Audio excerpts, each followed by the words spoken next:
Merci beaucoup.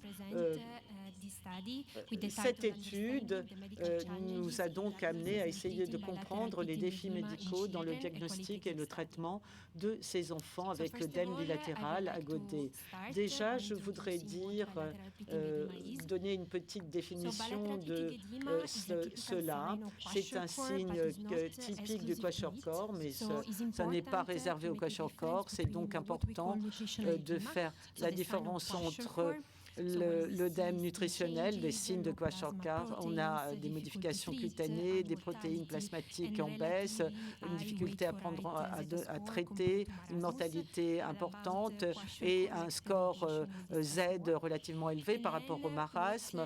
Et puis, ce qu'on va considérer comme un œdème non nutritionnel dû à des pathologies cardiaques, rénales ou hépatiques, c'est important de faire ce diagnostic différentiel. Alors, avant de faire cette étude quantitative, on a eu une étude quantitative entre 2017 et 2019 au Mali et en RDC où on a montré une prévalence importante de cet œdème bilatéral ou BPE dans les hôpitaux pédiatriques MSF avec l'objectif pour cette étude de décrire les enfants avec BPE à Koutiala, Rutshuru. Les résultats ont été les suivants. La moitié de ces enfants présentaient une malnutrition aiguë, telle que mesurée par le périmètre brachial, et encore plus sur la base du score Z.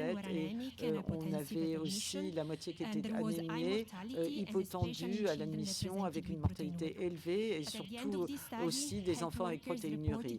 Avec cette étude, les agents de santé ont dit qu'il était difficile pour eux de faire ce diagnostic différentiel. Est-ce que c'était du kwashiorkor? Est-ce que c'était un autre type de BPE? Et c'est pour cela qu'on a démarré cette étude qualitative dont le principal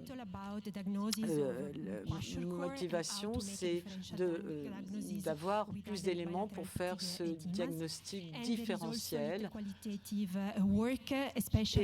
pour avoir des résultats qui nous permettent d'aider les agents de santé dans les contextes à ressources limitées. Alors, comment améliorer les choses? Eh bien, en travaillant avec des infirmiers locaux et internationaux ainsi que des médecins qui ont cette expérience. Donc, un objectif double pour cette étude, déjà de mieux comprendre à quoi sont confrontés les agents de santé pour le diagnostic et le traitement de BPE à Rutshuru et au Koutiala. Et deuxième objectif de cette étude, identification des principaux défis et stratégies pour améliorer les résultats cliniques. La méthode, on a donc utilisé cette approche qualitative avec ce prisme participatif. Nous avons mené 21 entretiens approfondis avec 2 discussions en focus group, avec 25 agents de santé locaux et personnels internationaux. Et on voit ici à droite les 2 principaux domaines de cette étude, le contexte socioculturel et d'un autre côté médical, et j'en parlerai pendant la discussion. Alors déjà les résultats, les agents de santé ont interprété ce BPE la plupart du temps comme étant associé au kwashiorkor, donc comme un œdème nutritionnel.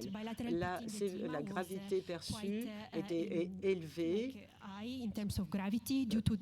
en raison des barrières à l'accès, le fait que ce soit cher aussi, qu'il faille utiliser un transport et qu'on avait aussi tendance à recourir aux médecines traditionnelles avant d'avoir une prise en charge allopathique et puis qu'il n'y avait pas beaucoup d'implication des parents pendant le diagnostic. Alors ici, un verbatim, c'est une agent de santé, une femme qui dit que c'est très important d'avoir une implication de la famille pour bien comprendre l'histoire du patient parce que il faut prendre, c'est eux qui vont prendre la décision aussi de la santé, des décisions de santé pour l'enfant.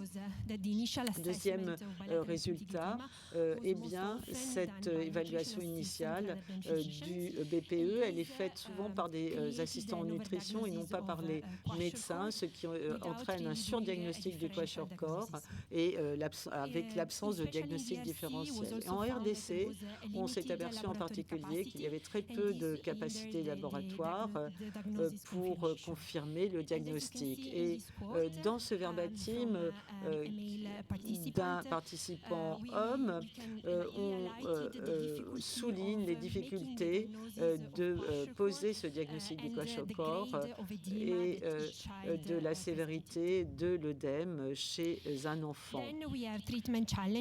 Il y a aussi, et c'est ce que l'étude met en évidence, les défis thérapeutiques avec des patients qui arrivent et qui sont déjà trop malades parce qu'il y a eu des retards, des mauvais diagnostics, et ce genre de patients très souvent présentent des complications, sepsis, instabilité métabolique, défaillance viscérale.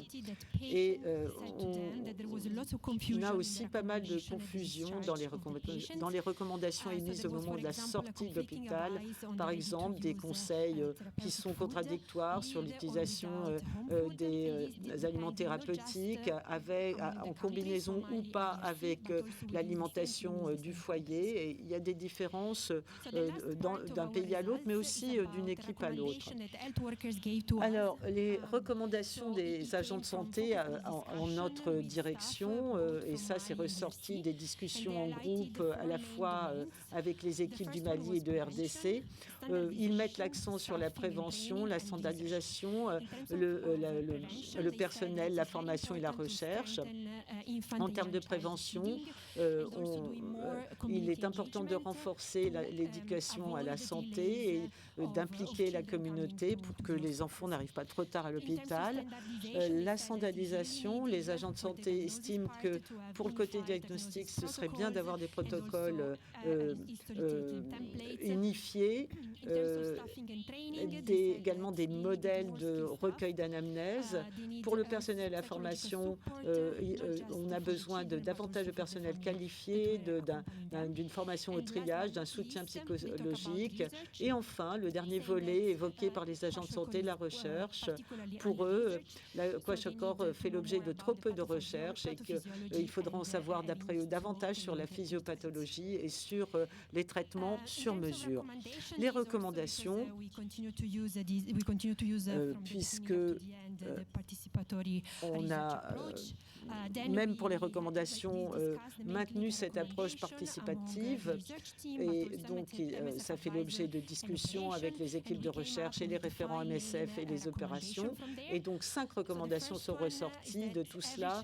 Premièrement, tous les enfants présentant des signes de malnutrition et d'œdème bilatéral agodé doivent être démarrés sous traitement nutritionnel immédiatement. Il est important d'exclure les autres comorbidités, donc ça c'est le diagnostic différentiel. Troisièmement, ce serait bien que ces patients BPE soient proches des postes infirmiers pour que l'on puisse suivre les signes vitaux toutes les 3 heures, si le contexte le permet. Quatrième recommandation, c'est l'implication des communautés et les cliniques mobiles pour sensibiliser les parents et les patients sur le BPE. Et enfin, il faut que le traitement soit adapté absolument à l'état de l'enfant et au contexte. Donc, pour conclure, cette approche multifactorielle de prise en charge du PPE est essentielle et les agents de santé, ils sont vraiment doivent être au centre de la stratégie de réponse. Bien sûr, il y a encore beaucoup de choses à faire en termes de recherche pour mieux comprendre le kwashiorkor.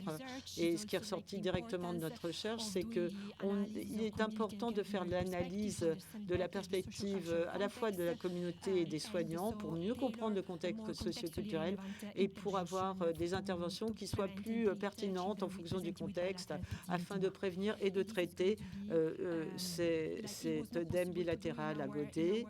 Alors ça, on n'a pas pu le faire parce que pendant la pandémie de Covid, c'est vrai qu'on a dû faire beaucoup d'entretiens à distance. Alors, on a une publication dans le Global Public Health Journal. Et pour terminer, je voudrais remercier tous les participants de l'étude. Sans eux, rien n'aurait été possible. Les équipes MSF en RDC et au Mali, les équipes d'Épicentre au siège et également au siège de MSF, ainsi que l'Université de Leeds et les ministères de la Santé de RDC et du Mali.